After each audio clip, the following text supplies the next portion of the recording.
July August আন্দোলনে আহত কাজলকে উন্নত চিকিৎসার জন্য এয়ার অ্যাম্বুলেন্সে থাইল্যান্ডে নেওয়া হচ্ছে। এই মুহূর্তে হযরত শাহজালাল আন্তর্জাতিক বিমানবন্দরে আছেন আমার সহকর্মী দিন মোহাম্মদ সাব্বির। সরাসরি যুক্ত হচ্ছি তার সঙ্গে। সাব্বির,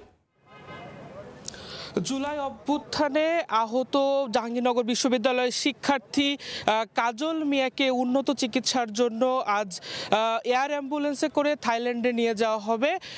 আমরা যেমনটি জানতে পেরেছি যে জুলাই আগস্ট অভ্যুত্থানের 5 আগস্ট সকালে রাজধানীর যাত্রাবাড়ি এলাকায় লং মার্চে অংশ নিয়ে তিনি আসলে গুলিবিদ্ধ হন এবং এর পরবর্তীতে প্রায় 3.5 মাস উনি রাজধানীর নিউরোসায়েন্স হাসপাতালে চিকিৎসাধীন ছিলেন এবং চিকিৎসা চলাকালীন সময়ে আসলে বাংলাদেশের চিকিৎসা ব্যবস্থায় আসলে তার চিকিৎসা দেওয়া সম্ভব হচ্ছিল না এবং তার পরবর্তীতে আসলে সরকার তাকে উন্নত চিকিৎসার জন্য দেশের বাইরে পাঠানোর সিদ্ধান্ত নেয়। সেই সিদ্ধান্ত মোতাবেক আজ আসলে আজ তাকে হযরত শাহজালাল আন্তর্জাতিক বিমানবন্দর থেকে থাইল্যান্ডের বেস্থানি হাসপাতালে নেয়ার জন্য প্রস্তুতি নিয়েছে সরকার। আমরা যেমনটি জানতে পেরেছি যে আহত শিক্ষার্থী কাজল মিয়াকে রাজধানীর নিউরোসায়েন্স হাসপাতাল থেকে বিমানবন্দরে নিয়ে আসা হয়েছে এবং বিমানবন্দরের 8 নম্বর প্রবেশ গেট দিয়ে তাকে আসলে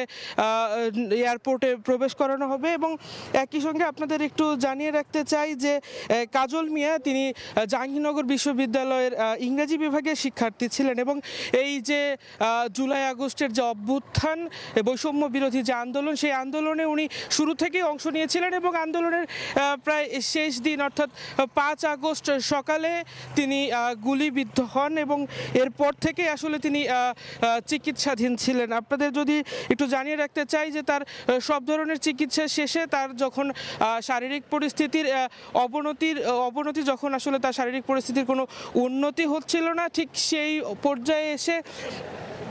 পর্যায়ে এসে আসলে সরকার থেকে সিদ্ধান্ত হয় যে কাজল মিয়াকে থাইল্যান্ডে পাঠানো হবে এবং এরই মধ্যে আহত শিক্ষার্থী কাজল মিয়াকে বিদায় জানাতে রাজধানীর শাহজালাল আন্তর্জাতিক বিমানবন্দরে অন্তর্বর্তীকালীন সরকারের 2 জন উপদেষ্টা অর্থাৎ স্বাস্থ্য উপদেষ্টা এবং সাংস্কৃতিক উপদেষ্টা ইতিমধ্যে এখানে এসেছেন বলে আমরা জানতে পেরেছি। তো এই ছিল হযরত শাহজালাল আন্তর্জাতিক বিমানবন্দর থেকে সর্বশেষ।